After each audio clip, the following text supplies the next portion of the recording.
ሆድሽ የነካው ነገር እንድታስታውሽኝ ስለምፈልግ ነው። ሆድሽ የነካው ነገር ልቀቀኝ በእግዚአብሔር። ሰላም ጤና ይስጥልን ቤተሰብ፣ እንዴት ናችሁ? እኔ በጣም ደህና ነኝ፣ እግዚአብሔር ይመስገን። ለቤት አዲስ የሆናችሁ ላይክ፣ ሰብስክራይብ በማድረግ ቤተሰብ እንድትሆኑ በአክብሮት እጠይቃለሁ። የአብርሽ ጭንቀት አልበቃ ብሎን እንግዲህ ሀይሚዬም ታማ ሆስፒታል ገብታለች። እንደዚሁም ደግሞ ሄርሜላ ትናንትና በድጋሚ ለሁለተኛ ጊዜ ወድቃ ነበረ። አሁን ላይ ግን ሄርሜላ ያለችበት ሁኔታ በጣም በጣም ከባድ ነው።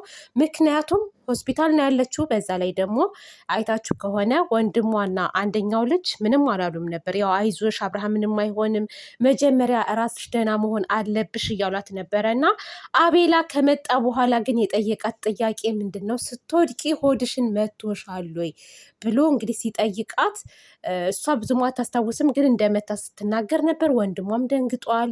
ማርቲም ስታለቅስ ነበረ። ብቻ የሆነ ነገር እንዳለ ነው እኔ ውስጤ የሚነግረኝ። ሄርምዬ ክፉ ነገር አይንካሽ የኔ ቆንጆ፣ ምንም ነገር አትሁኝ።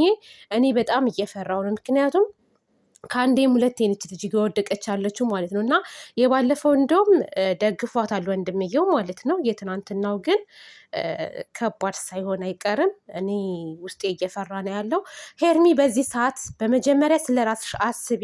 ራስሽ ጤነኛ ሆኜ፣ ራሳችን ጤነኛ ስንሆን ነው ለሰዎች ማሰብ የምንችለው ማለት ነው። እና በቃ ከራስሽ ጋር ተመካከሪ። አብርሽ ምንም አይሆንም፣ አይዞሽ። የአብርሽ በሽታ የሚለቀው ነው እርግጠኛ ነኝ። እህቱም ቤተሰብም ወደዚህ ወደዛ እያሉ ነው እንግዲህ።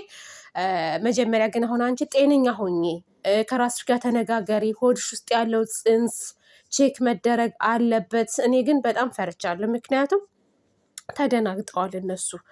አቤላ የሰማው ነገር ያለ ይመስለኛል፣ ዶክተሮችን ያናገራቸው ነገር ማለት ነው። እና ምንም ነገር ባትሆን እኔ ደስ ይለኛል። ሁላችሁም በጸሎታችሁ አስቧት።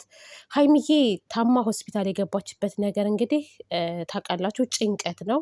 ትናንትና ሪከርድ ሰምታችሁ ከሆነ ፖስት የተደረገ ሪከርድ ማታ ላይ አለ፣ ዛሬም ጠዋታም ላይ ነበረና በአብርሽ ጉዳይ በጣም እንደተጨናነቀች እንዳሰበች እንዳየችውም ሁኔታውን ነገር የሆነች ልጅ ስትናገር ነበር ገብታ ገስት ላይ ማለት ነው። እና እኔም ዛሬ ቤቴ ላይ ትንሽ እየቀንጨብ አድርጌ አምጥቸው ነበረ። አስፈሪ ነው፣ በጣም ነው የሚያስፈራው። አሁን ላይ ያለው ነገር ያስፈራል። የአብርሽ ሁኔታ አለ፣ አሁን ደግሞ ሄርሜላ፣ እዛ ጋ ደግሞ ሀይሚ ያለች። ቤተሰቡ ጥሩ ሁኔታ ላይ አይደለም ያለው። ዛሬ ኤፍሬም መጥቶ ሲናገር የነበረውና ኤፍሬም ራሱን ጤነኛ አይመስለኝም። እና ይሆናል አይደለ በቃ ራስ በራሳቸው የሆነ በቃ ተተብትበዋል። ትብትብ ነው ያሉት። እኔ እንደዚህ አይነት ነገር በጣም ነው የምጸየፈው በነገራችን ላይ። ምክንያቱም መልሶ ለራሳቸውም ስለሚደርሳቸው አስፈሪ ነው። በጣም ያስፈራል ያለው ነገር። እና አብርሽም ወደ ጤናው እንዲመለስ፣ ሄርሜላም ደግሞ ተሽሏት ደህና ሆና፣ ሌላው ይቅር፣ እውነት ከምንም በላይ ጤንነት ነው።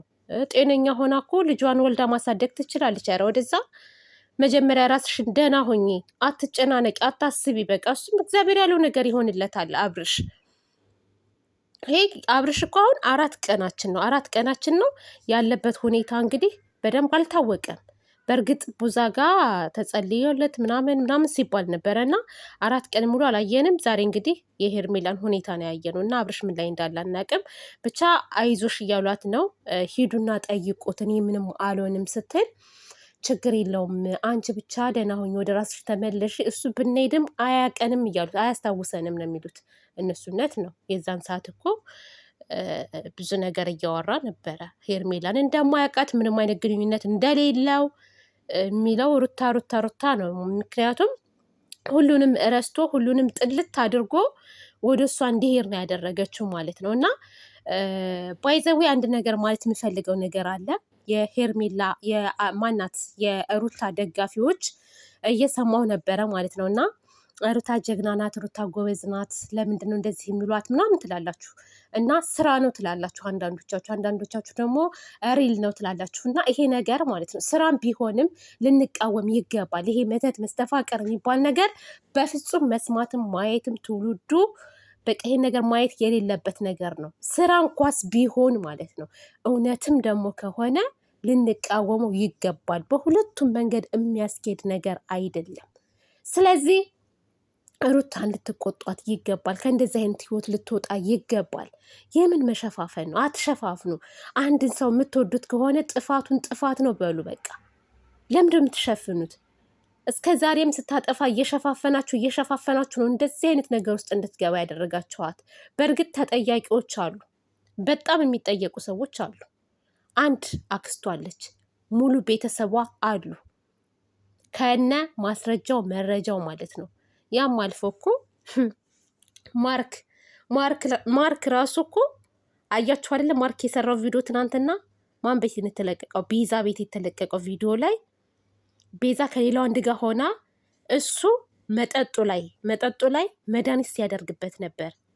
ይሄ ምን ይመስላችኋል? ይሄም መተት አሰርቶ ምናምን ልጁ እንዲያበድ ወይም እሷን እንዲጠላት ወይ የሆነ ነገር እንዲሆን የተደረገው። ስለዚህ የሩታ ጓደኛ ማርክ ወንድሜ የምትለው አያችሁ አይደለ? ይሄ ነገርማ ከሰራ እኔ ማድረግ አለብኝ ብሎ ማርክም ጀምሮታል ይሄንን ነገር መተቱን ማለት ነው። ነገ ጠዋት ደግሞ አንዱም ይጀምራል እንደዚህ አይነት ነገር። ስለዚህ ይሄን ነገር ልናወግዝ ይገባል፣ ልንጸየፍ ይገባል። የምን መሸፋፈን ነው? የምን ጀግና ማለት ነው? የምን ነብር ማለት ነው እንዴ? ወንድ ልጅ በመተት ሳይሆን በፍቅር ነው መግዛት። መቀማትን በፍቅር ነው የሚቻለው። ይህ በተልቆጠቆጠ በተንቋሸሸ ነገር አይደለም። እሺ ከገባችሁ ማለት ነው።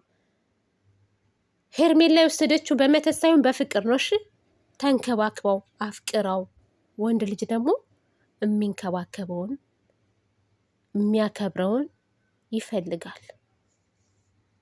ስለዚህ እኔ እንደውም ከዚህ በፊት ሰዓቱ ላይ መተት ተደርጎበታል የሄርሜላ ምናምን ሲባል ነው እንዴ ብዬ ነበር። ግን አይደለም ምንም አብርሽ ላይ ከዚህ በፊት አልተደረገበትም።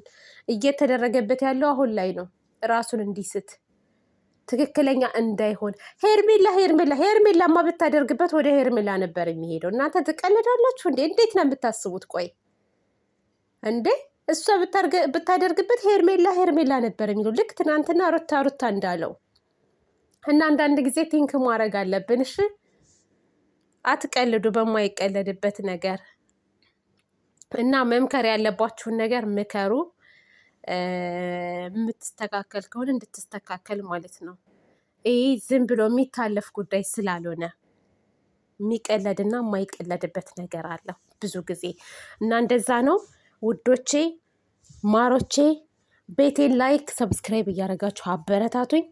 በሌላ ቪዲዮ እስከምንመጣ ድረስ ደግሞ እንግዲህ መልካሙን ነገር ሁሉ እመኛለሁ። ሰላም፣ ፍቅር፣ አንድነቱን፣ ጤናቸውን ላጡ ጤና እንዲሰጣቸው ምኞቴ ነው። ሰላም ላጡ ሰላም እንዲሰጣቸው እና እንደዛ ነው። ሰላም ሁኑልኝ። ባይ ባይ ባይ ባይ ባይ